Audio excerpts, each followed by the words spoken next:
Sige po tayo po lahat ay tumayo para po sa pagbasa ng salita ng Diyos. Sama-sama po natin basahin ng Hebrews 12:1-17.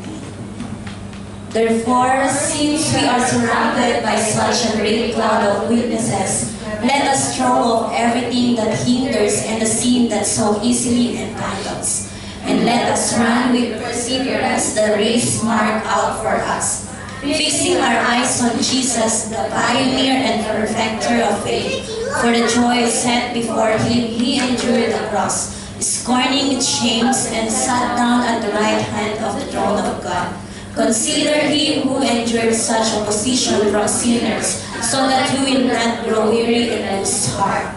In your struggle against sin, you have not yet resisted to the point of shedding your blood, and you have completely forgotten this word of encouragement that addresses you as a father addresses his son. It says, "My son, do not make light of the Lord's discipline, and do not lose heart when he rebukes you. Because the Lord disciplines the one he loves, and he chastens everyone he accepts as his son.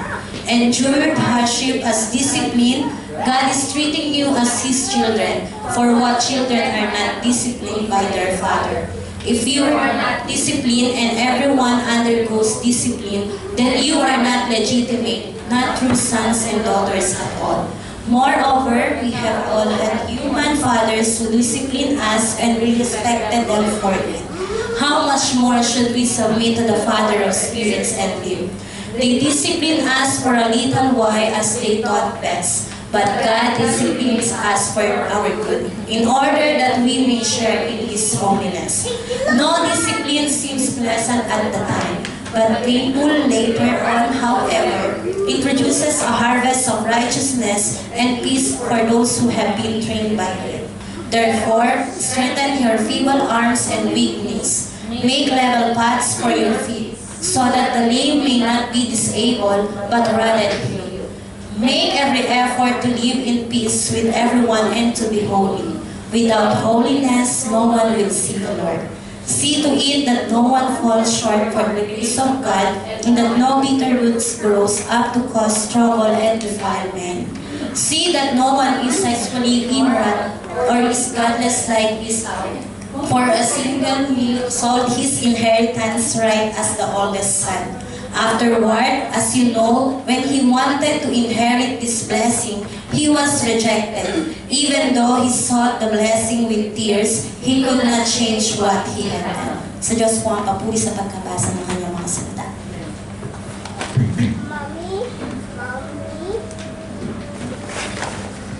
Let us pray. Our Father God in heaven, Lord, we thank you, Lord, for this wonderful afternoon, Panginoon. Kung panahon po namin sa sabapan po sa inyo, Panginoon, sa salamat po sa good health, salamat po sa commission, Panginoon.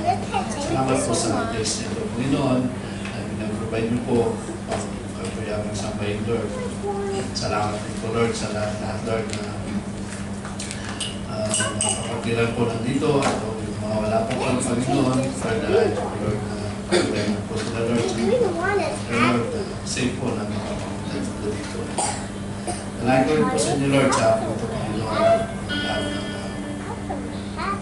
lahat po ng worship team, Panginoon, tututog po, Lord, nagkakatog po, Lord, sa inyo, Panginoon. Nalagawin po sila, Panginoon, and pray, Lord, nagwalhati po yung pangalan, Lord, sa akin ito, Panginoon. Nalagawin po, Lord, sa inyo, Panginoon, sa hero, ay naman, Panginoon. Lord, I pray, Lord, for your guidance, Panginoon. Hide him on the back of your cross, Panginoon. At lahat po ng mga salita, Lord, na mababahagi, Lord, ay mga salita niyo po lang, Panginoon. I even pray, Lord, for the rest of this afternoon, Panginoon, sa fellowship, Panginoon, na gabayan niyo po kami sa lahat ng oras, Panginoon. Panginoon, pinupuri namin kayo, pinapasalamatan. Ito po ang panalangin sa pangalan ni Jesus.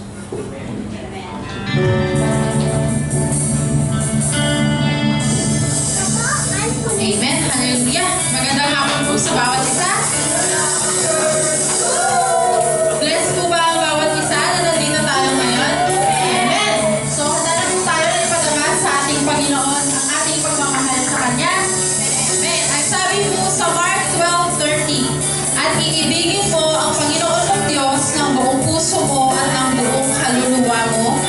ng buong pag-iisip mo at ng buong lakas mo. Amen. So ngayong hapon po, sabay-sabay nating ipadama sa ating Panginoon ang ating pagsamba, pagpupugay at pagmamahal dahil siya lamang ang Diyos, ang karapat-dapat na sambahin at alayan ng ating pagpupugay. Amen. Mahal na mahal ka namin, Lord. Mahal na mahal kita, Panginoon. Mahal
ating Panginoon sa ating mga awitin. Sa isang napakasimpleng kanta lamang po, pero kapag ating ninamnam, ito ay malaki at magandang mensahe para sa ating Panginoon. Sa hapong ito, church, sabay-sabay nating haranahin at suyuin ang ating mahal na Diyos sa pamamagitan ng ating pagkanta. Hallelujah, Lord. Ang aming pag-ibig sa iyo, Panginoon, ay walang humpay. Gaya ng dagat, Panginoon, na hindi napapagod sa pag-alon. Ikaw lamang ang aming mamahalin, Lord, sa habang panahon. Pagkat ito lamang, Lord, ang aming kayamanan, na ikaw ay sambahin.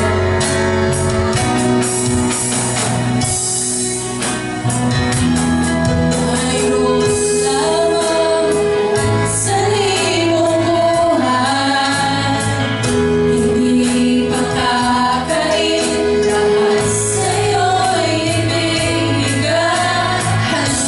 Iyong pangasangit na isang taglay, ilalaan bawat saglit upang ibigin ka ng walang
sa'yo, Lord Jesus. Look into our hearts, Lord God. Cleanse us, Lord, and help us to be worthy, Lord God, sa lahat ng iyong mga pagpapala para sa aming Panginoon. Mga kapatid, sa hapong ito, let us all remember, ang ating Diyos ay tunay at tapat sa lahat ng kanyang mga salita at mga pangako. Nasabi po niya sa Lucas 18:19, at sinabi sa kanya ng Jesus, bakit mo ako tinatawag na mabuti? Walang mabuti kundi isa, ang Diyos lamang. Tanging ang ating Panginoong Diyos lamang ang makakagawa ng mga bagay na imposible na maging posible sa ating buhay. Tanging siya lamang ang may malalim na pag-aaruga at pag-ibig sa atin. Tanging siya lamang ang ating nag-iisang Diyos, nag-iisang Ama at nag-iisang tagapagligtas. At tanging siya lamang ang ating karapat-dapat na sambahin at alaya ng ating pagsamba. Maraming salamat, Panginoon. Lahat ng pagpupuri, pagpapala at kaluwalhatian ay nasa sa iyo lamang, Panginoon. Isa nga po malakas na palakpak para sa ating buhay at buhay na Diyos. Amen. Maaari na pumopo ang lahat at ating po ihanda ang ating mga puso sa kanyang mga salita.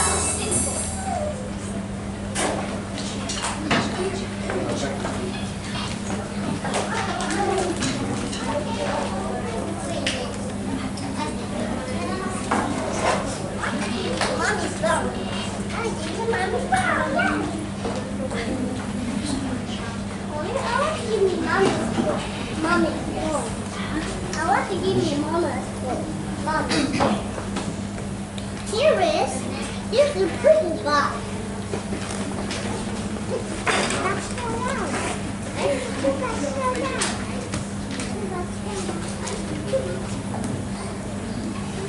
Muli magandang hapon po sa ating lahat. Kumusta po mga kapatid?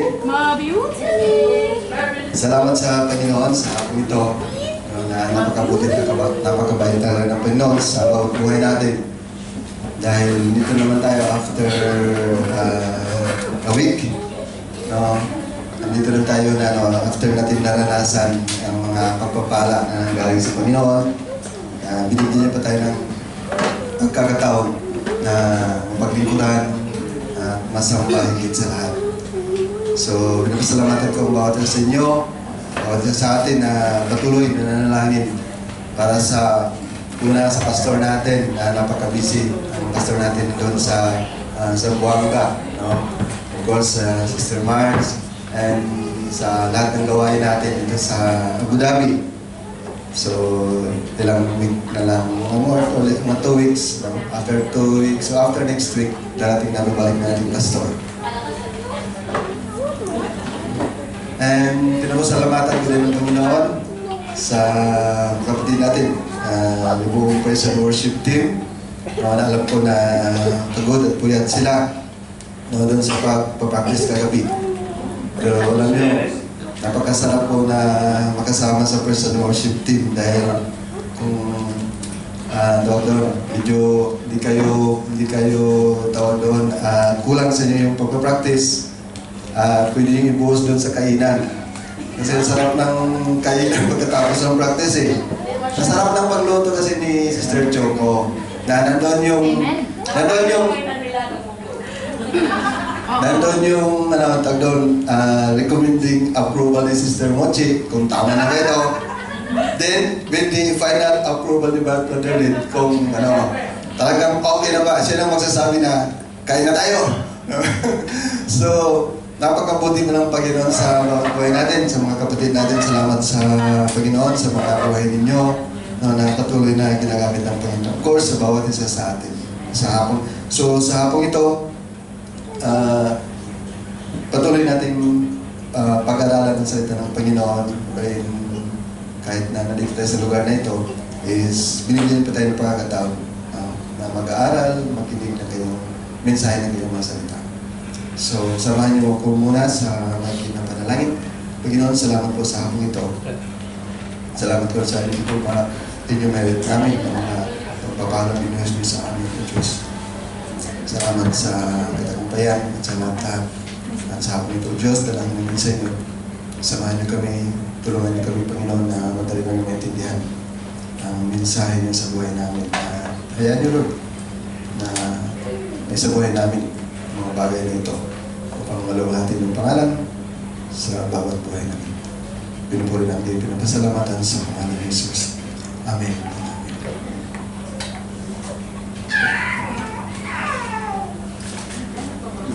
Nang nakita ko ito kanina, sabi ko, ang galing naman gumawa dito. Kasi ano siya eh, kumbaga sa ano, hindi ka basta-basta magawa dito pag wala kang passion or kaya wala kang pagmamahal o hilig na gumawa dito. May mga tao talaga na yun ang hilig nila kahit na mahirap pero nagtsatsaga at ginagawa yung tapos darating yung magkaroon ng resulta. Ganito na yun. Ang iba naman, kahit na mahirap, hindi susuko. Tapos talagang tatapusin yung bagay na inimbisahan niya. Basta may matapos lang. No? Kaya yung iba, katulad nito, may mga tao na, may isang istorya pa, na gumagawa siya itong puno. Pinutol niya, tapos sabi niya, gagawin dito sa magandang bagay. Ginawa niya, plano niya gawin niya ang bangka. Ganon. Ay talagang wala siyang talent, hindi niya matapos-tapos. Yung malaking puno, lumiit na ngayon. Lumiit na rin bangka, Tapos, talagang hindi niya matapos-tapos. Tapos, dapat pakinabangan ng resulta ng pagpapagod ko. Maliit na lang yung kahoy, natira sa kahoy. Sabi, gawin ko lang kahit yung gitara. No? Parang ganon. Sabi niya, maliit na yung kahoy mula sa malaking puno. Tapos hindi niya matapos-tapos talaga. Kasi dapat may resulta talaga ito. Kahit maliit na lang yung natitira, maliit na kahoy. So ginawa niya para matapos dalawa. Gawin ko ng toothpick. So, ginawa niya toothpick. So at least, natapos din noong malaking puno, natapos din. May resulta din na naging toothpicks. No? Ang point doon, hindi siya huminto. Hindi siya huminto at natapos niya kahit nga maliit na yung resulta. May mga tao na may mga tao na ganun sila, tiyaga. No? May mga tao na kahit na may mga failures sa buhay, patuloy pa rin. Kaya, I don't know kung lahat kayo is familiar sa inyo ito. No? Anyway, a sort of history. Yan, si Abraham Lincoln. Di po ba? One of the greatest US presidents. No? Imagine, yung umpisa dito sa year na ito, wala ng trabaho. Tapos, hindi natalo sa tumakbo siya ng legislator. Tapos, sa taong ito, 1883, yung business niya, lugmok. Then, nanalo siya ba na dito? Elected to legislator. Bandang taon nito, yung engaged siya sa sweetheart niya, kaso lang, namatay. Then, nagka-nervous breakdown siya. So, 1838, tumakbo siya, natalo bilang speaker of the house. Tapos, kumuha siya ng nomination sa Congress, natalo siya doon sa party nila. Nanalo siya dito banda, 1846. Tapos, nagpa-renominate siya, natalo. Then, 1849, rejected for land officer. Nag-apply siya as land officer. Nireject siya. Kasi wala siyang trabaho sa gobyerno. Then, 1854, tinistin yung tumakbo ng senator, natalo. Di siya minto, patuloy siya. 1856, after 2 years, defeated for nomination for vice president, tumakbo siya ng vice president. So, nomination pa lang sa party nila, hindi siya nanalo ng talo. So, kumbaga, masaklap yung nangyari sa kanya. Sa political career. Again, tumakbo siya na, hindi nanalo ng president, vice president, tumakbo ng Senate. natalo. Sabi niya wala siya pupuntahan. No? Tumakbo siya ng presidente. Nanalo siya. Alam niyo mga kapatid, may mga tao na gano'n na hindi po sumusuko. Hindi po sila humihinto. Napatuloy sila na nagpo-forward. No? Ano yung nais, yung dream nila, ano yung nais na mangyari sa buhay nila. At alam niyo ba, na meron din isang tao, isang character sa Bible, in the Old Testament in particular, that he went through a very tough sufferings in his life. Dumaan po siya ng napakahirap na pagsubok sa kanyang buhay. Pero kahit na napaka-tough yun, he remains steadfast and live a life that is pleasing to God. Alam niyo kung sino? Job. This afternoon, mga kapatid, we'll look and study the life of Joseph.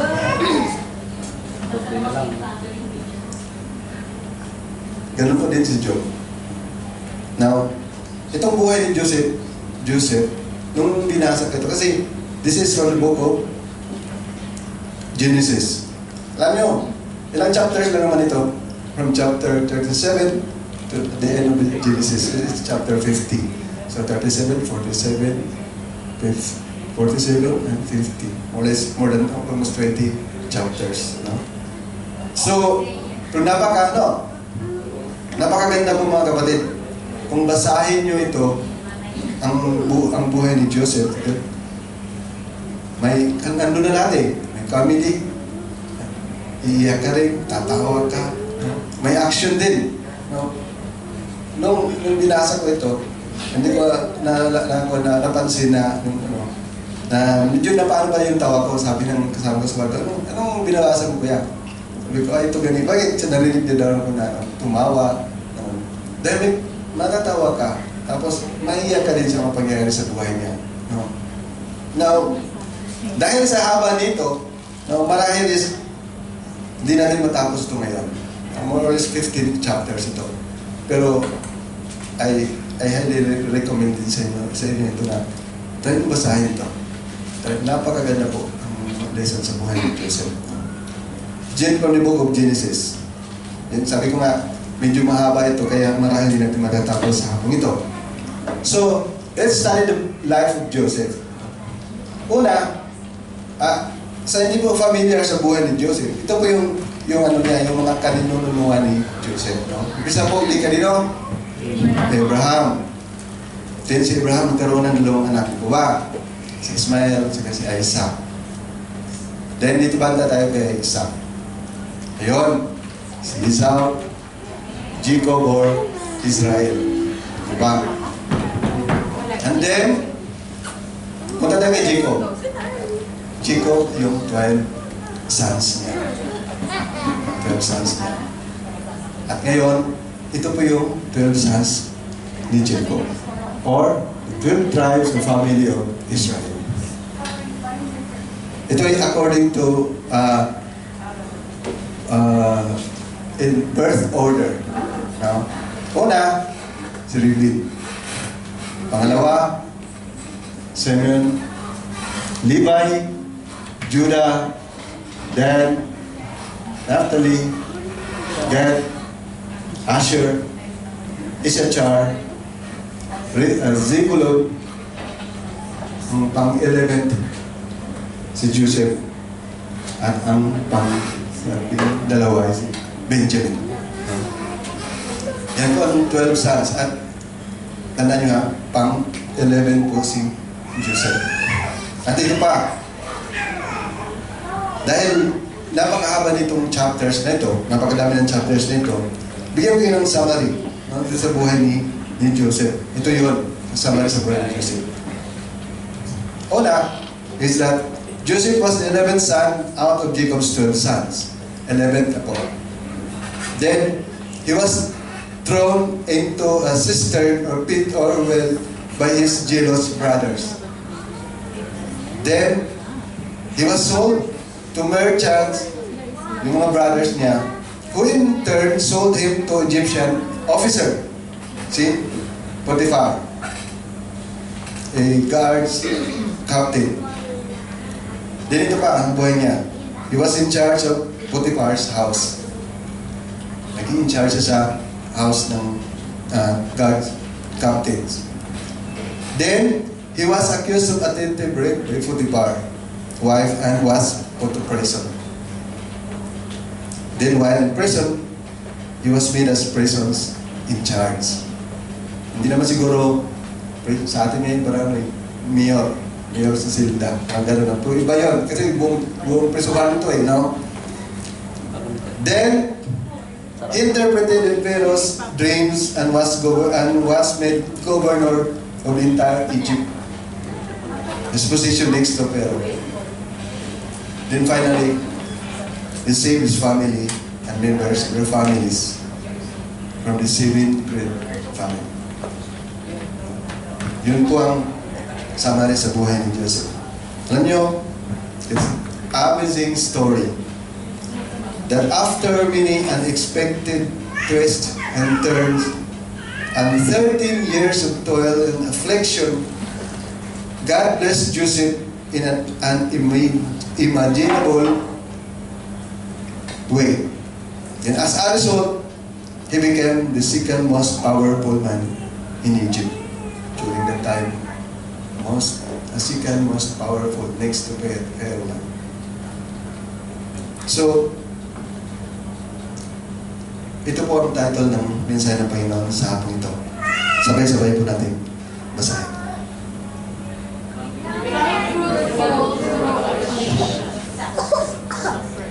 Becoming fruitful through affliction, or in other words, suffering.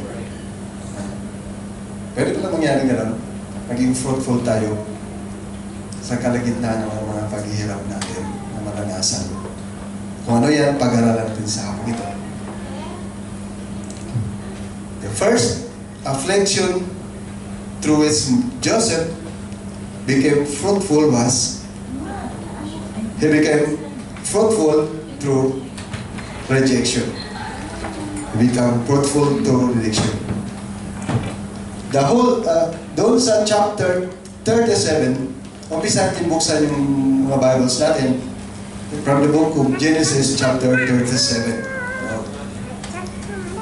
In chapter 37, it covers the part of this story as Joseph's brother take revenge on him because of their envy and reject him through betrayal.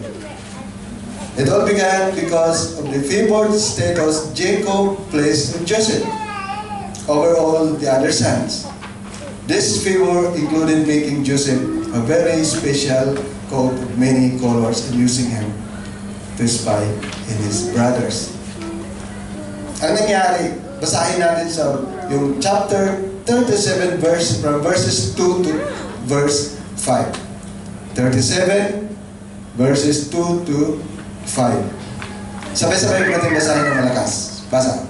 This is the account of Jacob. Joseph, a young man of 17, was sending the flocks with his brothers, the sons of Bilhah and the sons of Zilpah, his father's wives, and he brought their father abundant flocks about them. Now Israel loved Joseph more than any of his other sons, because he had been born to him in his old age, and he made a richly ornamented robe for him. When his brothers saw that their father loved him more than any of them, they hated him and could not speak of any more to him. Joseph had a dream, and when he told it to his brothers, they hated him all the more. Okay, salamat sa tuloy-tuloy na pagbasa, mga kapatid. Okay, so, tandaan natin tandaan natin. Dito sa account na ito, sa verses na ito, galit na galit. Galit na galit yung mga kapatid. 12, di ba 12 yung mga kapatid, no? Nagalit yung 11 si Joseph.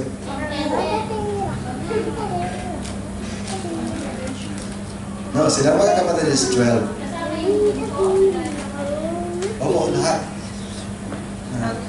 Lahat. In this specific group of brothers, no? Brothers, no? So, yung mga kapatid niya, nagalit sa kanya. Dahil, favorite son ni Jacob si Joseph. No? Bakit nga mapunta dito sa verse 3, sabi dito, verse 4. When his brothers saw their father love him more than any of them, they hated him and could not speak a kind word to him. Dahil parang favorite son si Joseph, dahil aside na pang 11 siya nagre-report sa father na yung mga ginagawa ng mga kapatid niya eh. No? Yung mga kalungkuhan na ginagawa ng mga kapatid niya, nire-report niya sa father niya. Tapos, nalalaman niya yun yung tatay niya na gumagawa pala ng kalungkuhan ng ibang bata. No? Through kay Joseph. Maliban doon kung bakit siya favorite ng kanyang tatay. Ito si Joseph is pang 11. Parang, nung medyo matanda na si Jacob, saka dumating ito si Joseph. Then 11 and 12. Maliban doon, ito si Joseph is isa lang ito sa anak ni Jacob sa asawa niyang si Rachel. Dalawa lang nagiging anak nila ni Rachel. Si Joseph at saka si Benjamin. Yung pang 12. Alam niyo kung bakit special sa kanya si Joseph? Dahil maliban na tawag doon yung close sa kanya, anak siya mismo ni Rachel. At alam niyo itong konting love life story ni Rachel at ni Jacob. Nung nakita ni Jacob, nung kabataan niya, nakita niya si Rachel doon sa deserto, sa Mahiwel. Pinunta niya yung tatay ni Rachel, sabi niya, gusto ko nga sige asawa itong anak mo. Yung sila Rachel sa mga kapatid, dalawa lang silang babae. Ang panganay nila na si Leah, tapos si Rachel. Tapos sabi ng tatay ni Rachel, sige, gusto mo pangasawa itong si Rachel, magsilbi ka sa akin for 7 years. 7 years, no? Magsilbi siya. So nagsilbi siya. Ganun niya kamahal. Ang pag-ibig talaga, no? 7 years. Tapos, nung ikakasal na sila, ang problema, during sa gabi, ang pinasiping ni Jacob kay Joseph, ay hindi si Rachel. Ay binigay niya, pinadala niya doon, si Leah, yung kapatid na ni Rachel. Nung nalaman kinabukasan ni Joseph, sabi niya, ba't ginawa mo ito? Dapat si Rachel. Sabi niya, hindi kasi pwede sa tradisyon namin na mauna yung bunso. Dapat mauna mo na yung panganay. Ay hindi na mabawi yun. So tuloy-tuloy na. Yung asawa niya si Leah. Pero dahil love niya, mahal niya talaga si Rachel. Sabi niya, gusto kong ituloy si Rachel. Sabi niya, walang problema.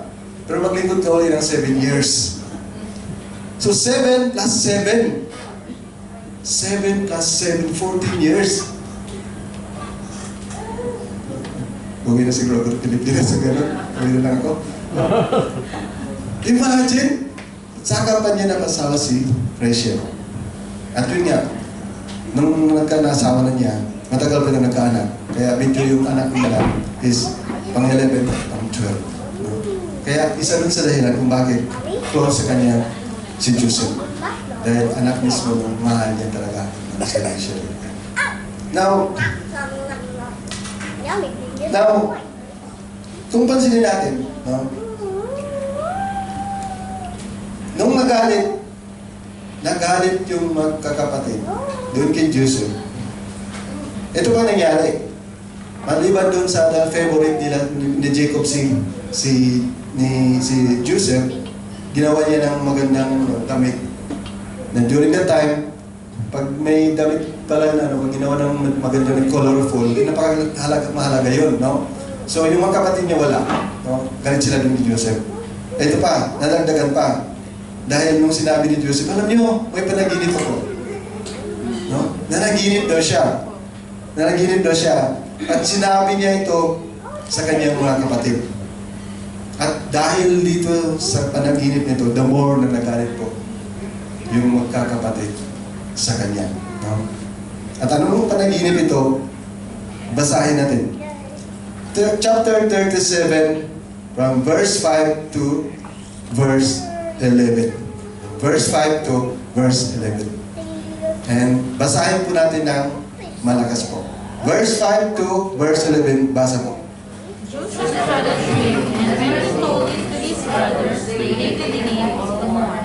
He said to them, "Listen to this dream I had. We were binding sheaves of grain out in the field, when suddenly my sheep rose and stood upright, while her sheaves gathered around mine and bowed down to it." His brothers said to him, "Do you intend to reign over us? Will you actually rule us?" And they hated him all the more because of his dream and what he had said. Then he had another dream, and he told it to his brothers. "Listen," he said, "I had another dream, and this time the sun and moon and 11 stars were bowing down to me." When he told his father as well as his brothers, his father rebuked him and said, "What is this dream you had? When your mother and I and your brothers actually come and bow down to the ground before you?" His brothers were jealous of him, but his father kept the matter in mind. Amen.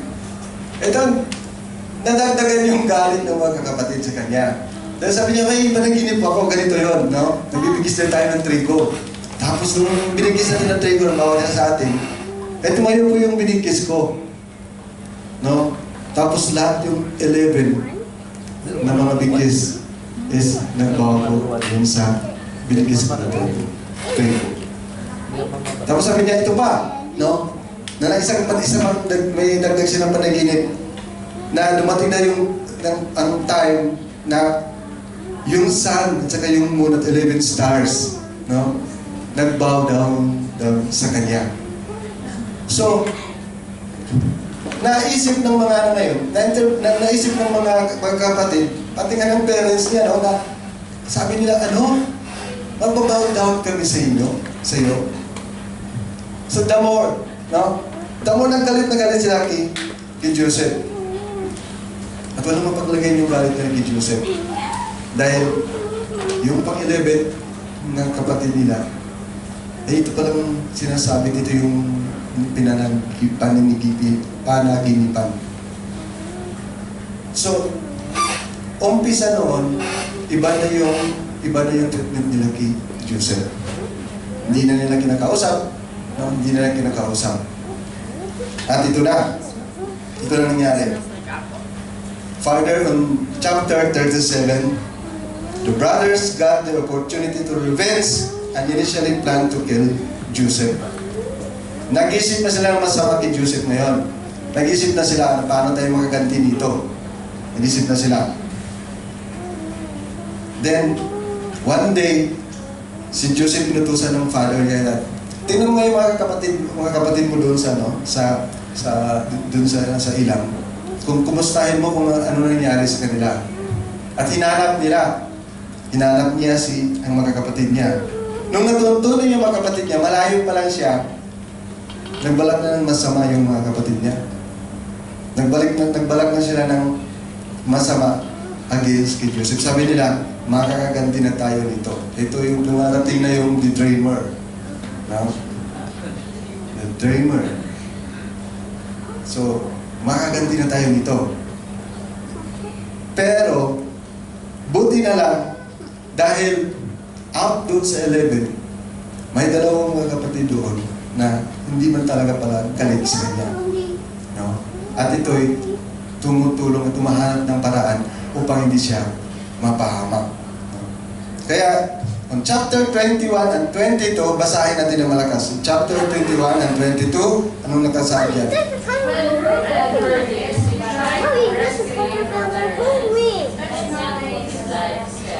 Don't shed any blood. Throw him into this cistern here in the wilderness, but don't lay a hand on him. Reuben said this to rescue him from them and take him back to his father. So, nagplano sila, may balak sila na patayin si Joseph para kung makaganti sila. Sabi ni Reuben, huwag natin gawin yan. No?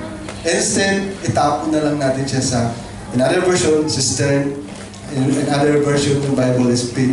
At sa Tagalog, si Sir Jude, anong sabi niya? Balon ba? Balon.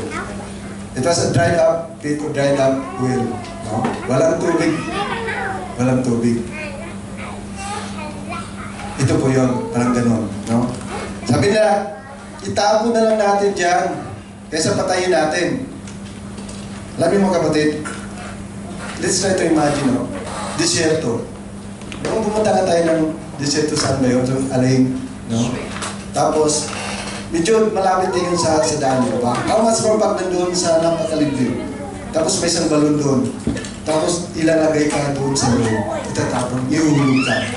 Tapos yung chances na may mapadaan doon, napakaliit po ang tsansa. Wala kang paraan na makakyat. Tapos, i-imagine natin gaano ang posibleng mangyari at hirap na maramdaman, maranasan ng Joseph. No? Itatapon siya doon.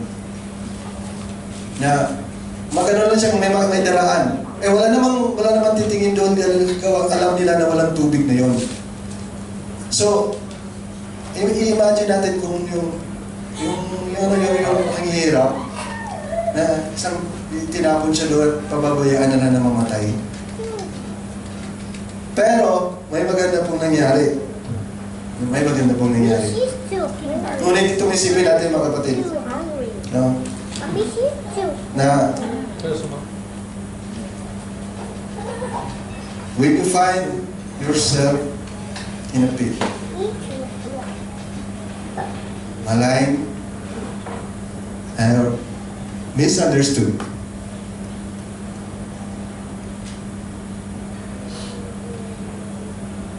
allow it to make you better, not bitter. Minsan, or marahil sa pagkakataon na ito, parang yung buhay natin, no, na-express natin, parang nandun tayo sa isang balon, inulog din sa isang balon. Tapos walang pag-asa. Walang pag-asa na makaahon tayo. No? Na maghihintay lang tayo ng saklolo na maliit yung chance. Mga kapatid, allow it to make you better, not bitter. Huwag nating ibuhos yung mga ano natin doon sa pangyayari na yun. Dahil adversity builds character. Yan isipin natin. Adversity, ano man yung pangyayari hindi maganda sa buhay natin. Malaking pakinabang yun sa atin. It will build ang character. The story of Joseph shows that God can do despite our upbringing. Kahit na anong mangyari mga kapatid,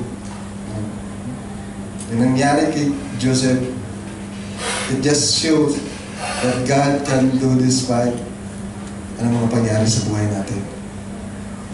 At nangyari ito sa kanya. Nangyari ito kay Joseph. Inuhulog na siya doon. Wala nang pag-asa. Iiwan na lang siya. No? Iiwan na lang siya. Na marahil iiwan na lang siyang luhaan. Siyempre, iiyak din sa loob. Pero maganda kung nangyari. Eventually, they decided to sold him. They decided to sold him off to a band of Midianite merchants. May dumaan kasi yung mga negosyante. Sabi nila, may nag-suggest isa sa kapatid, binta na lang natin yan.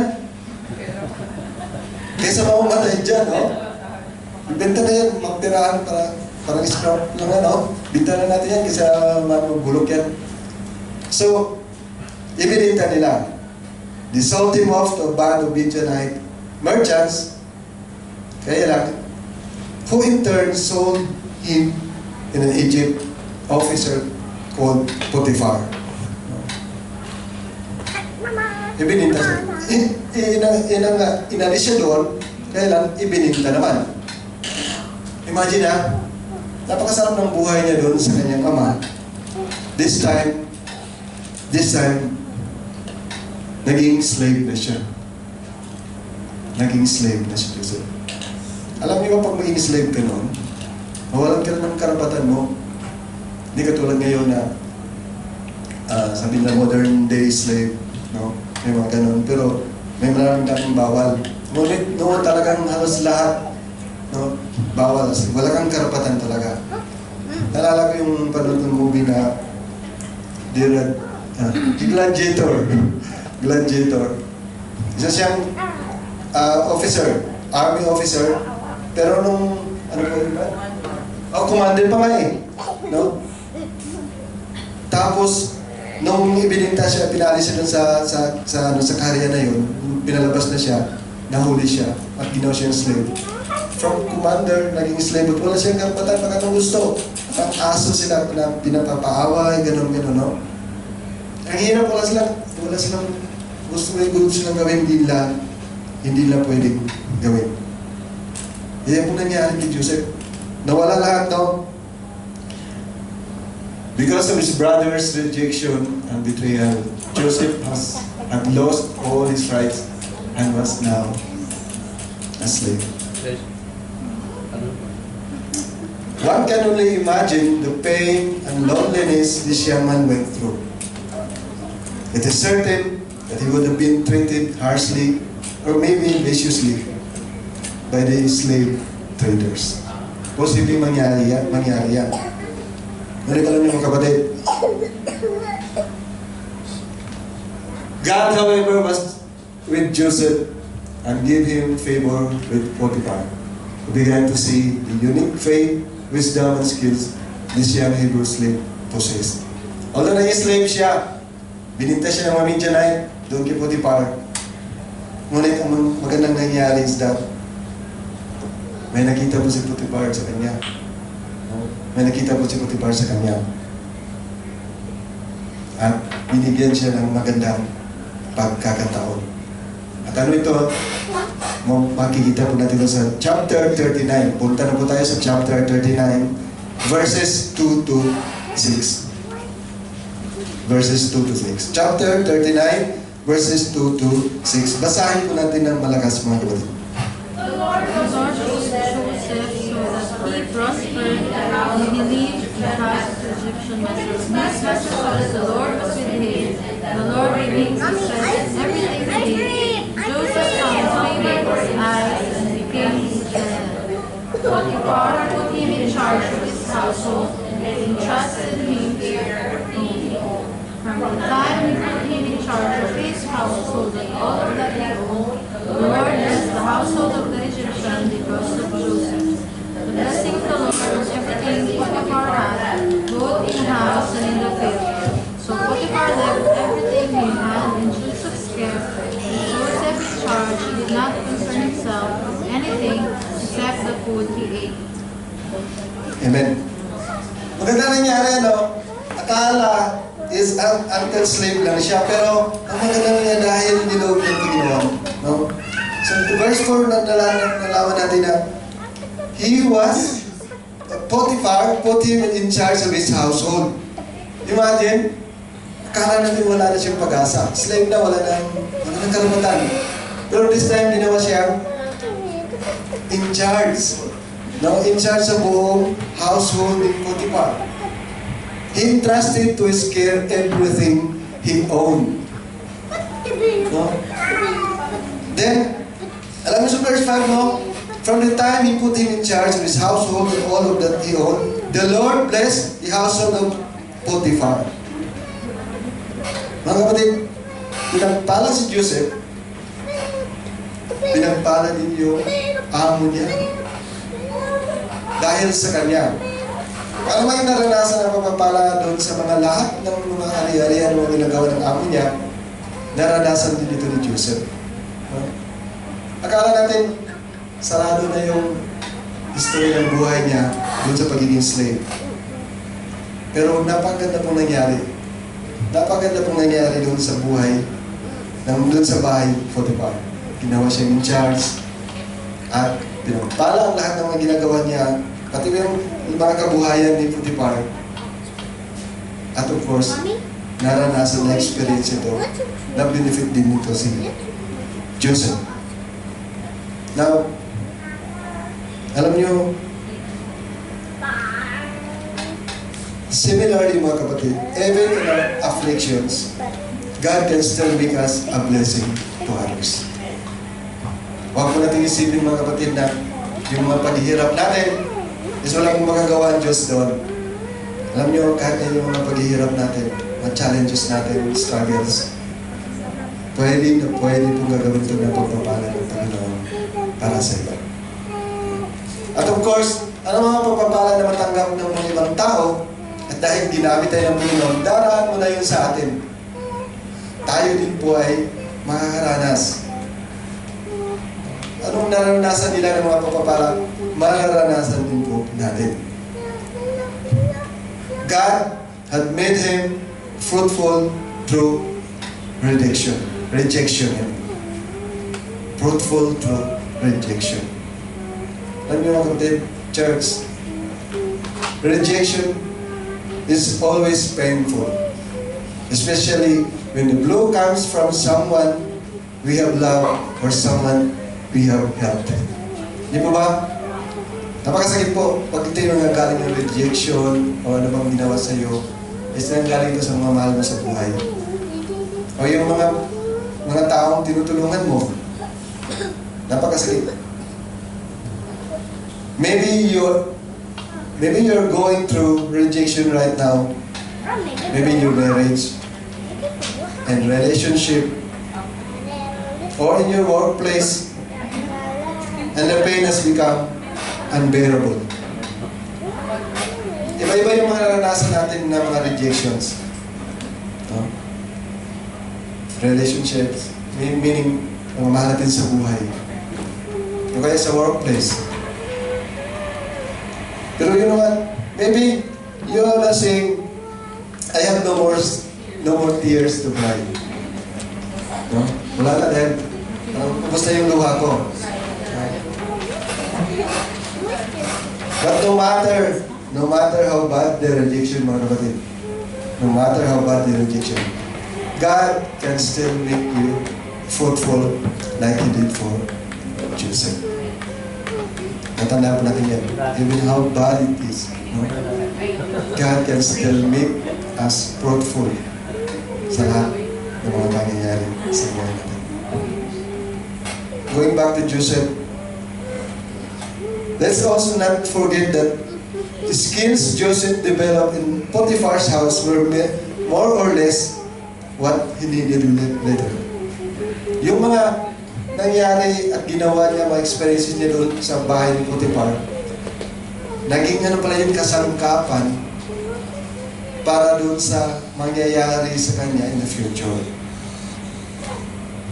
Lahat yun is parang ano na siya, parang ang tawag doon yung initial or trial lang doon sa mga mangyayari doon sa buhay niya in the future.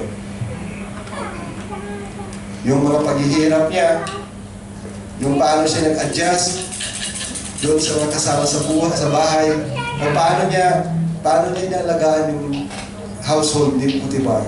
No? Naging ano lang pala yun, parang rehearsal lang doon sa mas malaking gagawin niya in the future.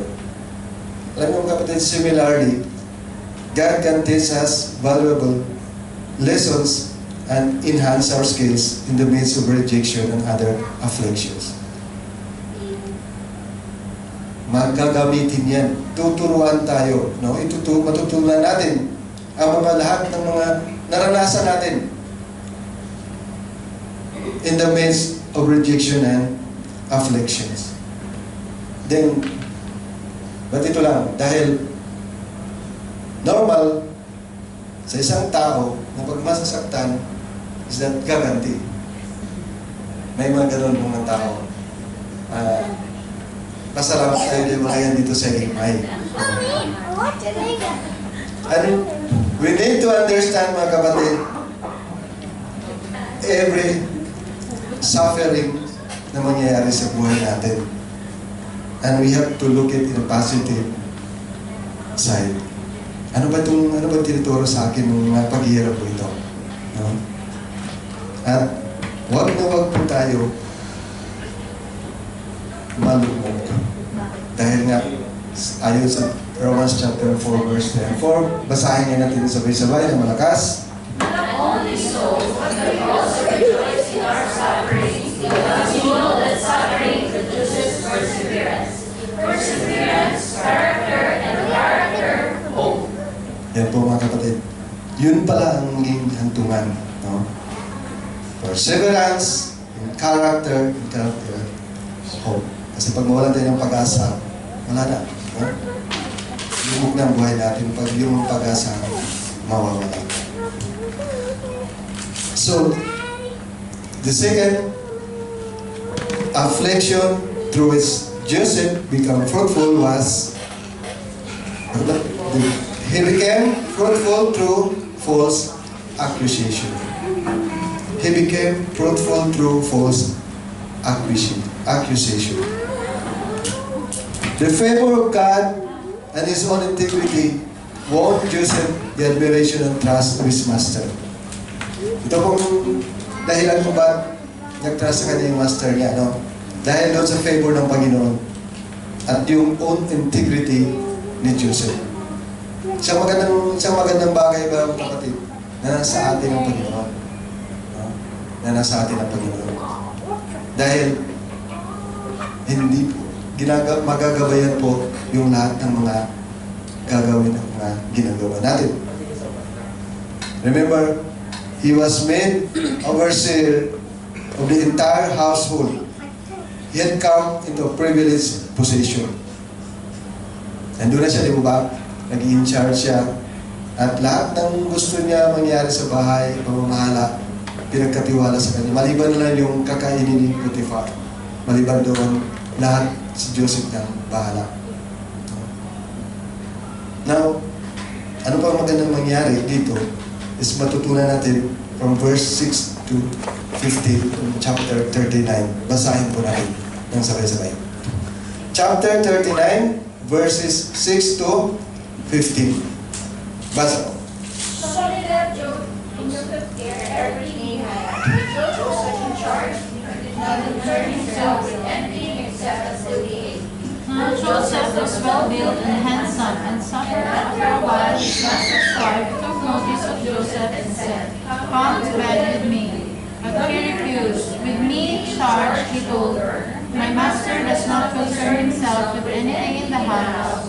Everything he owns, he has entrusted to my care. No one is greater in this house than I am. My master has withheld nothing from me except you, because you are his wife. How then could I do such a wicked thing and sin against God?" And thought she spoke to Joseph day after day. He refused to go to bed with her, or even be with her. One day he went into the house to attend to his duties, and none of the household servants was inside. She called him by his cloak and said, "Come to bed with me." But he left his cloak in her hand and ran out of the house. Hold on. 15. Okay. When she saw that he had left his cloak in her hand and had run out of the house, she called her household servants. "Look," she said to them, "this Hebrew has been brought to us to make sport of us. He came in here to sleep with me, but I screamed. When he heard me scream for help, he left his cloak beside me and ran out of the house." Maganda na sana nangyari sa buhay ni Joseph, di ba? Naging ano na siya, naging in charge na siya. Lahat ng pwede niya gawin, pwede niya isipin is mangyayari, no? Napakaganda ng buhay niya. Kaya lang, there was a serious challenge na dumating sa buhay niya ngayon. Yung napagtripan siya ng wife ni Potiphar. Marahil, ito si Joseph, marahil is parang may kunting kawig ng taga-AMI, no? Ay, wala naman. Ang layo naman. Ano naman masyado? Napakaganda sana nangyari sa buhay niya. Kaya lang, eventually, may masamang balak po ang wife ng kanyang amo.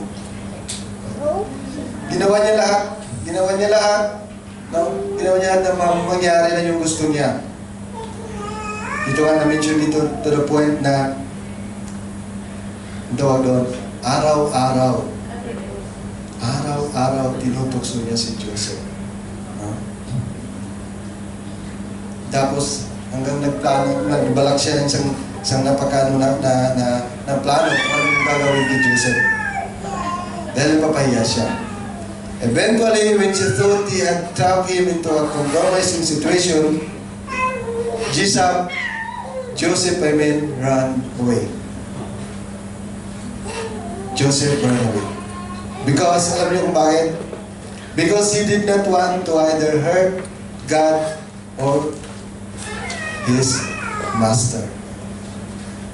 Kaya ganun po ka-loyal si Joseph, una, sa Diyos, pangalawa, sa kanyang master. To make this long story short, mga kapatid, Joseph was falsely accused. He was falsely accused of attempting to do something bad to Potiphar's wife.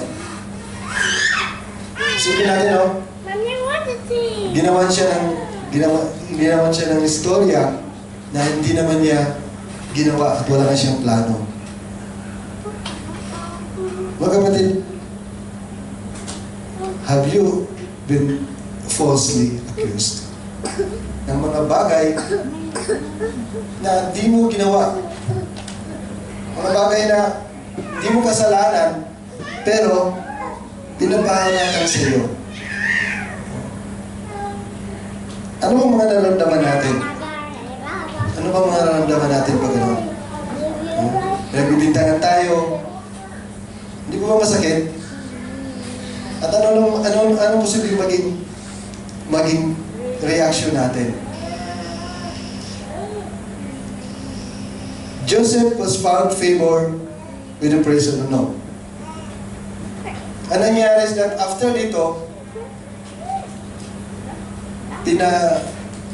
pinahuli si Joseph ng kanyang amo at binilanggo. Dahil nagkasala siya.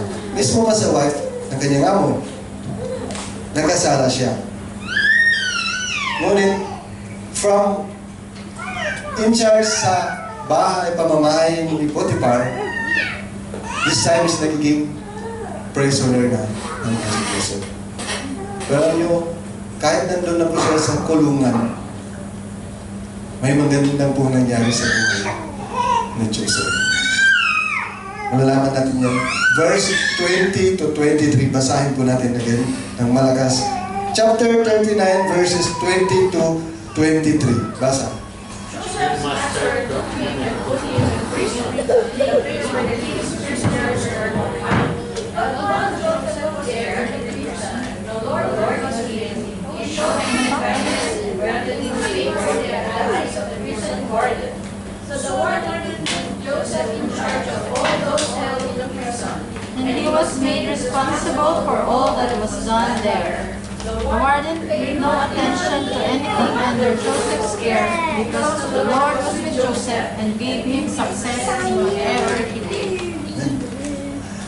Nung naging slave siya, kala wala nang pag-asa yung buhay niya. Pero ginawa siyang in charge sa bahay ni Potiphar.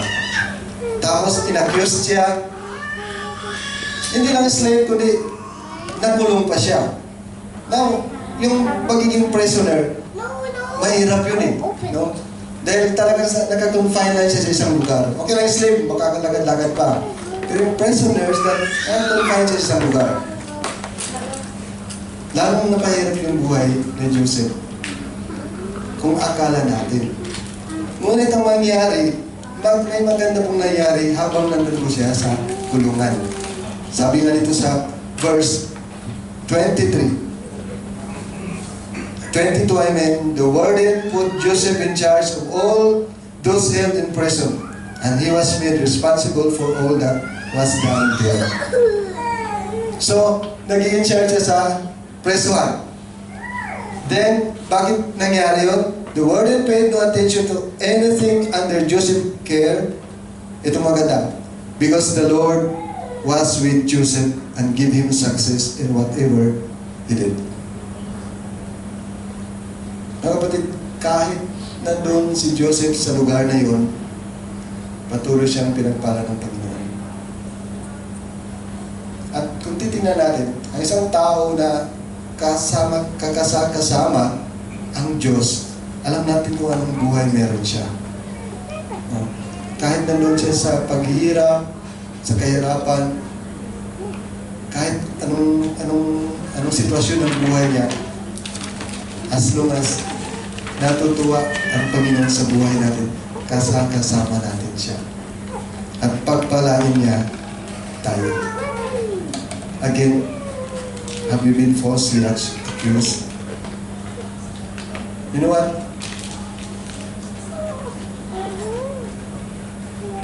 Basahin natin.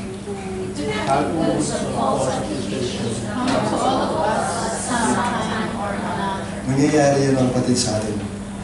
Ngunit, ito pa, character assassination is one of the most difficult challenges a human can face. Posibleng mangyayari yan sa atin. No? Kahit wala tayong kasalanan. Maganda is that how we handle it will determine how fruitful we will be truly. Depende yun sa how we handle it. Normally, ang magiging reaction ng tao is revenge. Nasasaktan, sinasaktan, pinagbibintangan, no? To the point na pinapakulong na. Normally, ang reaction ng tao is revenge. Gaganti ako. Pero mga kapatid, alam nyo, ayon sa Romans chapter 12 verse 9, ano yung sabi? Basahin natin. Do not take revenge, my friends, but ye rule for God's wrath. For it is written, it is mine to avenge, I will repay, says the Lord. Mommy, you have to make a God was always with Joseph kahit anong ginagawa niya at saan siya napupunta. Hindi siya nag-isip ng paghihiganti. You don't find Joseph grumbling or complaining. Instead, he trusted in the Lord. And the Bible says that the Lord was with Joseph and made him fruitful in the midst of his affliction. Mga kapatid, He will be with us also. Kung ano mang naranasan natin, kung saan man tayo naroroon, ang naramdaman natin either inapi tayo o parang iniwan tayo, as long as God, kasama natin ang Panginoon, gagawin din naman kay Joseph. He became fruitful through the affliction of false accusation. Naging fruitful po si Joseph kahit po ina-accuse siya dahil kasama niya ang Diyos. Yun po ang pangalawang natutunan natin sa buhay ni Joseph. And the next affliction to which Joseph became fruitful was, basahin natin sabay-sabay. Kaya sabi ko kanina, napakahaba ito, kaya tuloy natin ito by next Friday. To God be the glory. Thank you, God. Panginoon, salamat po sa hapon ito, sa pagkain mo sa mga natutunan namin mula sa buhay, sa araw na buhay ni Joseph Pumna. Salamat, Lord, dahil minsan akala namin mga pangyayari namin sa buhay, pinagkaisan kami, iniwan kami, ina-accuse kami, Panginoon. Akala namin katapusan na yun at yun na po ang sitwasyon ng buhay namin. Ngunit salamat, Lord, dahil tutunan namin partly sa buhay ni Joseph na as long as kasama namin kayo, Panginoon, as long as nasa tabi namin kayo, anumang sitwasyon at saan man kami naroon, Lord, ay hindi po kami mapapahamak. Gagamitin niyo kahit na mga sitwasyon na yun, Panginoon, sa aming buhay upang maranasan namin, Lord, ang pag-ibig at iyong mapapapala. Salamat po sa hapong ito, Lord, at dalangin namin sa inyo, Panginoon. Patuloy na bigyan niyo kami ng katatagan ng kalooban upang manatili, Lord, na magtitiwala sa inyo at sa mga gagawa niyo sa buhay namin. Pagpalain kami at gamitin niyo din kami pagpapala para sa iyo. Ito, dalangin namin sa inyo sa pangalan ni Jesus. Amen and amen.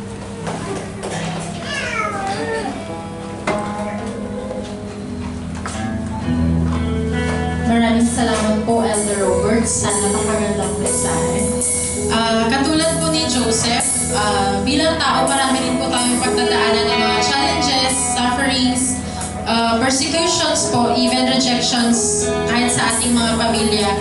Pero tulad din po ni Joseph, nandun sa kanya ang Panginoon. So tayo din po ay nandun ang Panginoon sa atin lagi. So yun po yung ating tatandaan. And sabi nga po ni Brother Robert is God can still make us fruitful like what He did to Joseph. So I invite everyone po na tayo po ay tumayo at awitan po natin ang ating Panginoon. Hanggang siya lamang ang ating Panginoon na laging nandiyan para sa atin. Iwanan mo po tayo, saktan man po tayo ng mga tao sa ating paligid. But He will be with us. Hallelujah. Maraming salamat, Lord. Kung mayroon lamang ako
Since today is the fourth Friday of the month, meaning mission emphasis Friday po tayo. Dahil every fourth Friday yung mission emphasis natin. And paalala ko lang po na ito po yung dahil sa offering natin, and dito po yung natin para nais natin na support sa mission na gawain ng ating iglesia. Ito po sa red box na ito. Okay. So today is ang nais na panalangin natin sa hapong ito is yung isa namang bansa wherein meron po tayong Christian Missionary Alliance is may pinadala po na missionary or missionaries sa lugar na ito. This last time it was Mongolia, and today is Poland. May ano po tayo, may missionary po tayo. Doon, sarap pakinggan, no? Anong buhay nila doon, anong sitwasyon. Parang, advanced country ata itong Poland, no? So, yan po, no, ang location, again, may pinapadala po tayo ng missionary doon from Philippines na nangailangan ng support natin, prayers, and financial. Alam nyo, kung pansinin nyo ha, saan banda yung Poland? Imagine, malapit lang sa dito sa Russia. Mga Russian countries, dati yung USSR countries ito, no? So, matanong natin, no, ano yung mga, hindi pa sa marami din pa kilala sa Panginoon.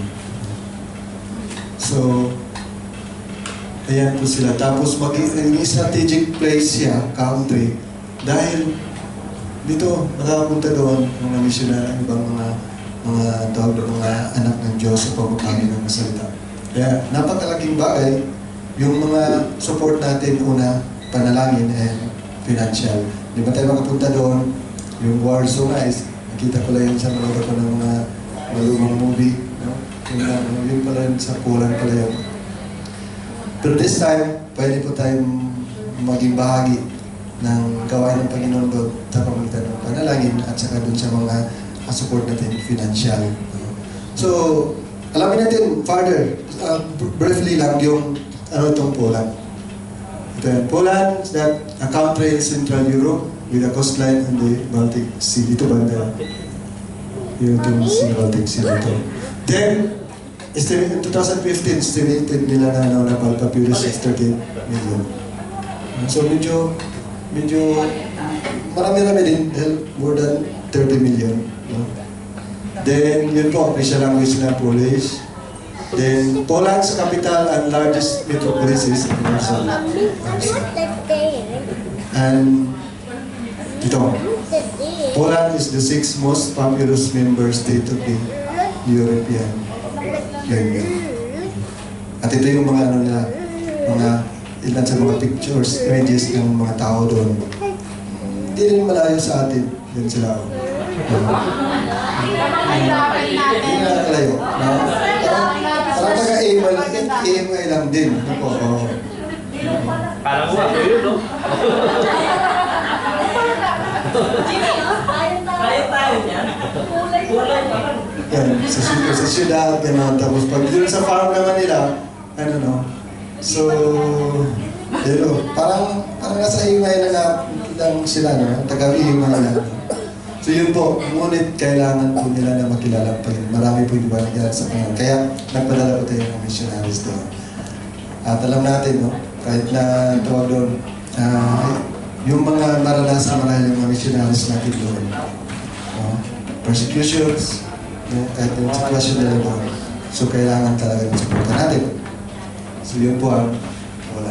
So this time, bago tayo pumunta doon sa harapan, is that panalangin natin. Let's utter a prayer para po sa mga missionaries natin na nandun po sa Poland. Ito sila.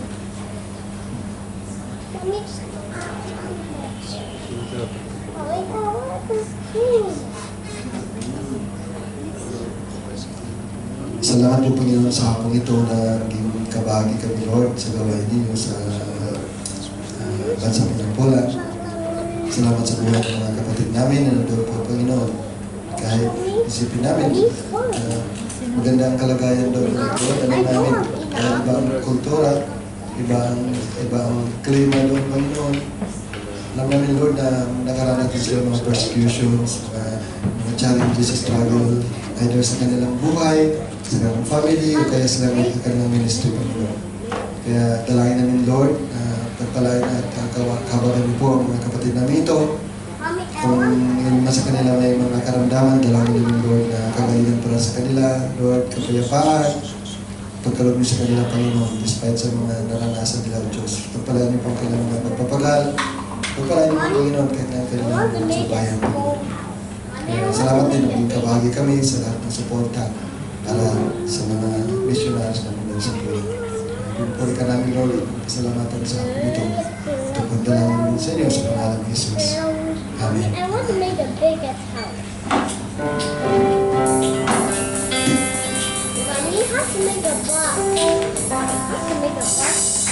Has to make a box.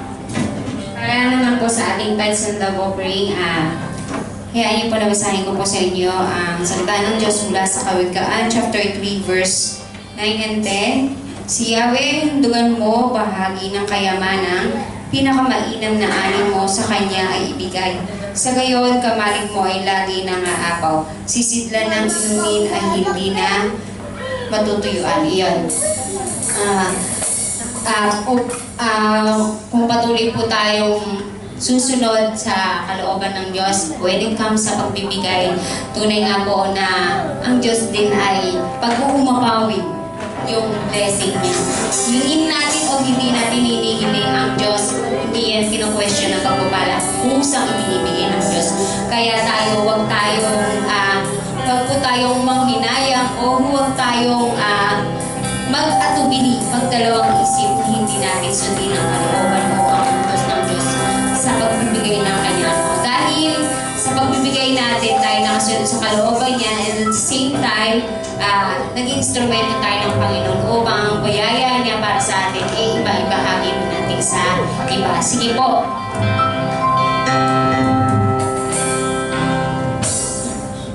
Tayo po lahat ay mananahal sa kahit ating lahat ng Panginoon.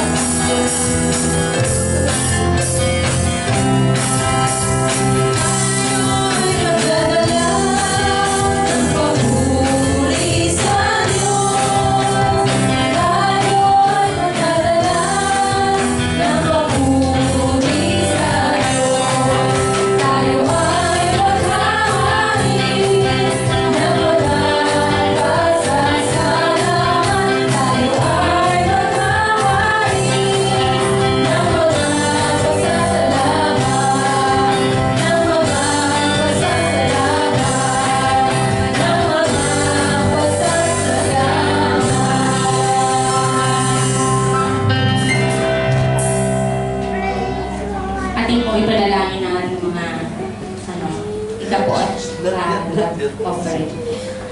Panginoong Diyos na makapangyarihan sa lahat, maraming salamat po sa patuloy na biyaheng pinagkakaroon niyo po sa amin. Maraming salamat po, Panginoon, sa patuloy na kalakasan ng Lord, patuloy na pagkakaloob mo, Panginoon, ng lahat ng mga pang-araw-araw pangangailangan namin, Panginoon. Kaya po ang dalangin namin, Lord, inyo pong pagpalain, Panginoon, itong tithes and love offering, Lord, patuloy na magamit, Panginoon, ito sa patuloy na ikalalagana, Panginoon, ng iyong mabuting balita, Panginoon, at patuloy na magamit, Panginoon, sa iglesia, Panginoon, sa lahat ng mga pangangailangan nito matugunan, Panginoon, at palain niyo po, Panginoon, yung mga kapatid namin na humahawak, Lord, bigyan niyo po sila ng karunungan, Panginoon, upang maibalot ito ng maayos, Panginoon, at patuloy na ma-distribute, Panginoon, ng maayos, Panginoon, sa kung ano man yung kinakailangan, Panginoon, at provide, Panginoon. At Lord, patuloy niyo pong pagpalain ng bawat isa na mga kapatiran, Panginoon, sa kanilang trabaho, Panginoon, bigyan niyo po sila ng kalakasan, pagpalain niyo po ang bawat kumpanya ng kanilang pinagtatrabahuan, Panginoon. At Lord, patuloy na kayo yung manguna sa kanila at mag-bless, Panginoon. Lord, maraming salamat po. This we pray in Jesus' mighty name. Amen.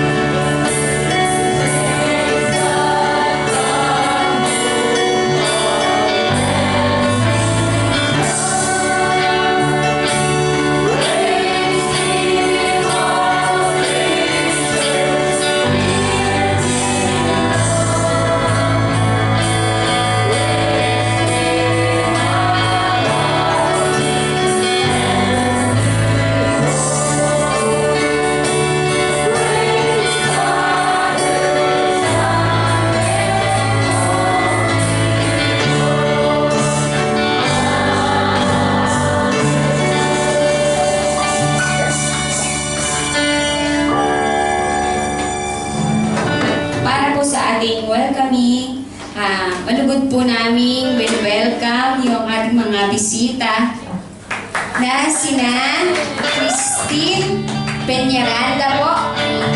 Ayun po si Christine Peñaranda at si Lynn Nazarita po. Si Sister Christine po ay mula po sa Davao City. Yes. At si Sister Lynn naman po ay mula sa Planyo, hindi, Pangasinan. Ayan. Para sa atin naman pong announcement, ay welcome back na Amoy Pilipinas. Amoy Pinas. Welcome back sa ating lovely couple from vacation, si Brother Chini and Sister Chini. Bueno, yay! Para naman sa ating mga announcements about care group. Care group from Mushrip Care Group every Monday 6:30 to 7:30 sa 3 Lava House. Then sa Gurjil man po, Gurjil Care Group every Tuesday 7 p.m. to 8:30 p.m. Sa bahay po ni Brother Noel si Susie. Then, yes! Diba? Wala naman po sa, alam niyo na po, Tourist Club Care Group. Ayan po, sa amin pong munting kwarto, di ba? Yung munting kwarto. Ayan po, mula 7 p.m. to 8:30 p.m. po. And sa Resto Pinoy Care Group, every Friday, 5 p.m. to 6 p.m. Ay, meron pala mamayang care group. Yay!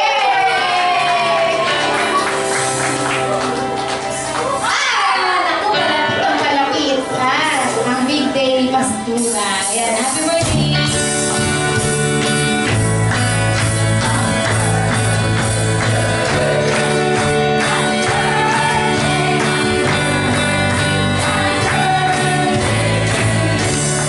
Happy birthday! Ayan naman po yung ating ay, wala naman pala kami nung Friday. Makaatin ako nung attendance ng last Friday. Wala pala kami. Yan po yung attendance namin last Friday. Mga nagaganda, nagagwapuhan. Makita. Ayan. Para naman po sa akin. Amen, amen po. Inanyahan ko po lahat na tayo po ay tumayo and i-welcome po natin ang bawat isa. Amen.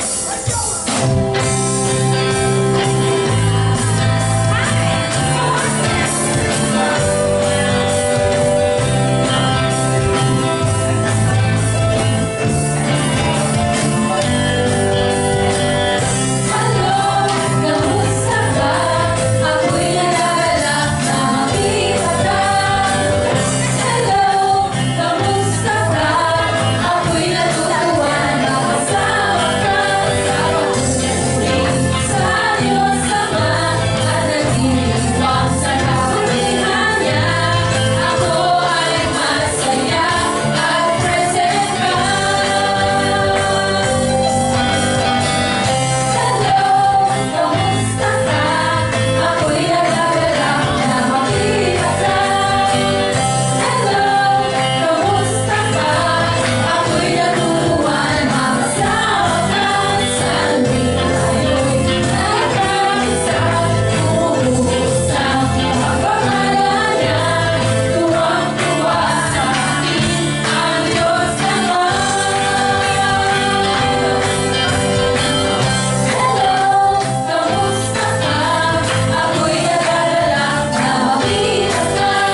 salamat sa ating kapatid, Brother Kukoy, na invite po sa mga bisita natin. This time, hiniling po natin ang aming mga bisita, si Sister Christina at si Sister Lynn na pumunta ito sa harapan. Dito ba tayo?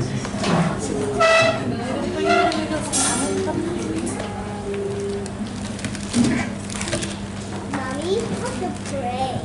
How to pray? Manalangin po tayo. Panginoon, salamat po ng marami na sa matagumpay namin talambahan, Lord. Salamat sa ginawa niyo, sa pagkakataong pinagawin niyo sa amin, Panginoon, na makapurihan kayo. Salamat, Lord, na patuloy niyo kaming ginagabayan. Patuloy niyo tinuturo niyo sa amin ang mga dapat gawin at mga bagay na hindi dapat gawin, Panginoon. Lord, alam niyo, minsan, napakahirap isipin ang buhay namin dahil napakarami pong mga challenges, mga struggles na naramdaman naranasan namin, Panginoon. Ba't ibang ng mga sufferings, afflictions, Panginoon.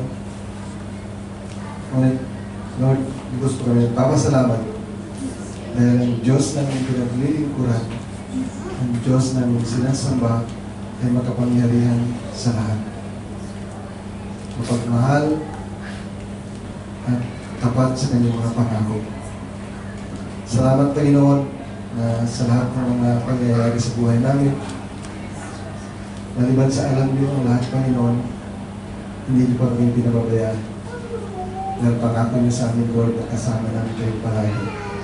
At pagpapalain kami at ang mga ginagawa namin.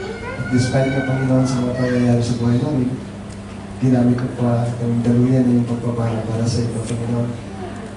Salamat, Lord, at patawad minsan, Panginoon, na hindi namin nakikita ang mga bagay na ito. Salamat, Lord, sa kabutihan mo sa amin at sa mga mahal namin sa buhay. At salamat, Lord, na patuloy niyo kami gagamitin na maging pagpapala din para sa iba. Salamat na magiging kamay, pa, mga mata at bibig kami, Lord, sa mga lugar kung saan nasaan kami. At salamat dahil isa kami sa mga pinili niyo, Panginoon, upang maramdaman, maranasan ang mga lugar na yun, lalo na sa lugar na ito, ang pagmamahal ninyo. Kaya pagpalain niyo po ang bawat isa sa amin, Panginoon. Dalahin ko sa inyo, Lord. Ano mang mga tinataas sa mga kapatid ko sa inyo, Panginoon, kayo po ang nakakalam. Pagkalugin ko sa kanila, Panginoon. Kung ito'y naayon sa inyong kalooban. Dahil alam ko, Panginoon, despite everything, Panginoon, patuloy na maglilingkod ang mga kapatid ko nito sa inyo. Despite sa mga pangyayari sa buhay, patuloy sila magsasamba sa inyong Diyos. Salamat din sa hapon ito, Panginoon, rin nakasama namin na bisita na pinadala niyo, Diyos. Salamat kay Sister Christine at kay Sister Lynn, Panginoon. Salamat o Diyos dahil alam ko, Panginoon, na may magandang plano kayo kung bakit nakasama namin sila sa hapon ito. Kaya dalangin namin sa inyo, Lord, sa hapon ito, pagpalain ito, ang kapatid namin ito. Ano mga bagay, Panginoon, na tinataas na sa inyo, Lord, nilulog na sa inyo, bigyan niyo po sa kanila ito, Panginoon. Dalangin namin sa inyo, tulungan sila ng mga challenges, struggles na meron sila, Panginoon. Ituro niyo po sa kanila, Panginoon, mga bagay na gawin at mga bagay na hindi dapat gawin ng Diyos. Pagpalain niyo sila, ang kanilang mga ginagawa, ang kanilang mga trabaho, Panginoon, kahit nangyayakan ng mga pamilya, o Diyos. Masalamat, Lord, na gagamitin ang iglesia ito na daluyan ng pagpapala para sa kanila. Salamat, Lord. Salamat din, Panginoon, na we'll remember, Panginoon, sa mga kapatid namin na may mga karamdaman, Panginoon. Patuloy namin dalangin sa inyo na gagalingan para sa mga kapatid namin, Lord. May mga karamdaman, Lord. Sa kasalukuyan, Sister Erla, Panginoon, may karamdaman kasama dahil namin nakasama. Sa afternoon, dalangin namin sa inyo kung pitirin sa kanya. Kahit na, Panginoon, si Sister Jim, Lord, good hearing ni Sister Jim, dalangin namin sa inyo, Panginoon. Mga kapatid namin na naghahanap ng trabaho, Panginoon, o nagpaplano ng lilipat ng mga kumpanya, Panginoon. Dalangin namin sa inyo, Sister Geneva, Panginoon. At ilan sa mga kapatid namin na nais ng bagong employer. Lord, patuloy ng gabayan niyo po ang bawat isa sa amin, O Diyos. At salamat sa mga pagpapala na inihanda niyo sa bawat isa sa amin. Salamat sa buhay ng mga kapatid namin, Lord, na ginamit niyo na naging matagumpay ang celebration namin sa hapon ito. Pagpalain niyo po sila, Lord, Panginoon. Kaya sa hapong ito, O Diyos, hayaan niyo, Panginoon, malapit kami sa inyo at patuloy natataas sa inyo ang mga bagay, Lord, na ikalulugod ninyo, O Diyos. Pagpalain niyo po ang bawat buhay namin at gamitin ninyo itong pagpapala kahit nasa inyo. Ang salamat ng marami, salamat din, Panginoon, kahit sa pag-iingat na pagkalog niyo sa amin, sa pag-uwi namin mamaya, Lord. Salamat na gagabayan niyo kami, ilayin kami sa kapahamakan ng Diyos. Pagpalain niyo din, Panginoon, ang pagkain namin pagsalusaluhan mamaya. Salamat at pagpalain niyo ang establishment na ito na ginamit niyo, Panginoon. Pagpalain niyo lalo ang establishment na ito, Panginoon. Nawa, Panginoon, Sunday, makasama namin siyang lahat na magsasamba at maglilingkod sa inyo. Salamat o Diyos sa lahat ng gagawin niyo sa bawat buhay namin. Pinupuri namin kayo, Lord, at pinapasalamatan. Mga kapatid, tanggapin po natin ang benediksyon. Lord, sa pagtaas po ng kamay ng lingkod, pagkabanilin niyo ito, at daluyan na yung pagpapala sa bawat isa. Kapatid, the Lord bless you and keep you. The Lord make His face shine upon you and be gracious to you. The Lord lift up His countenance upon you and give you peace. Amen.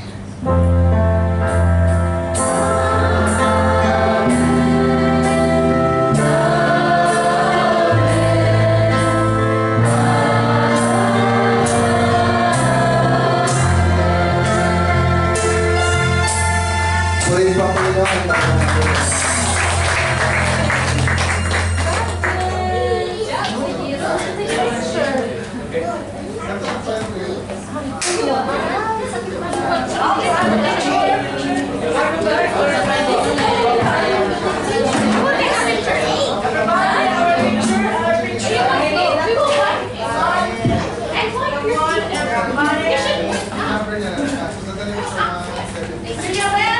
All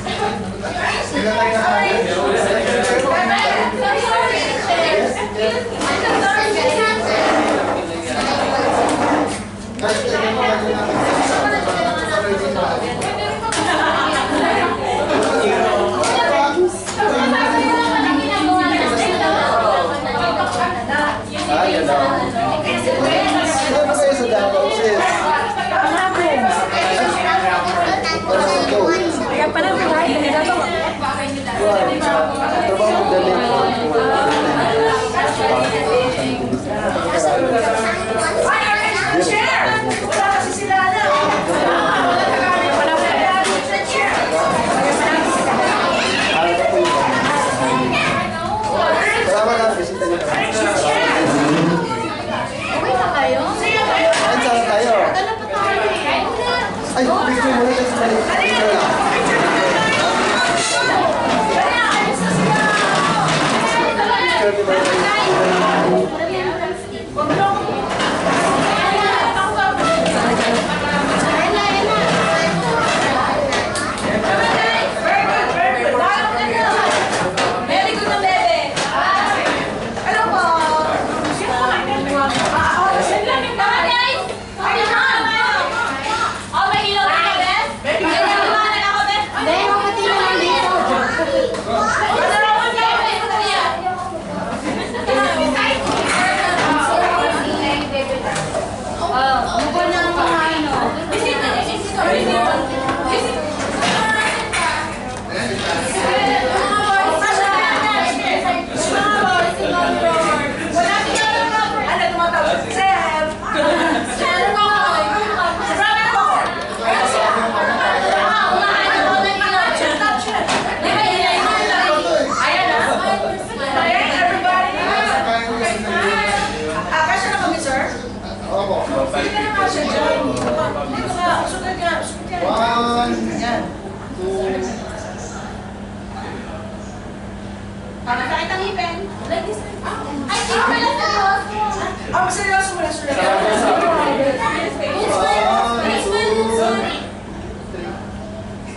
Kakain nyo na.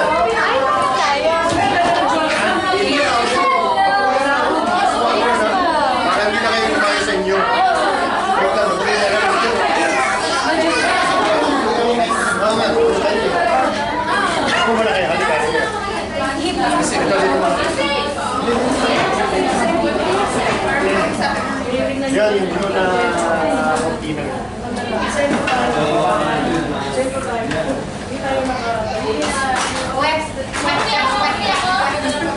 Alam mo, mali sinabihan mo. Ayun na po ako. Ang buong Zero, pwede na.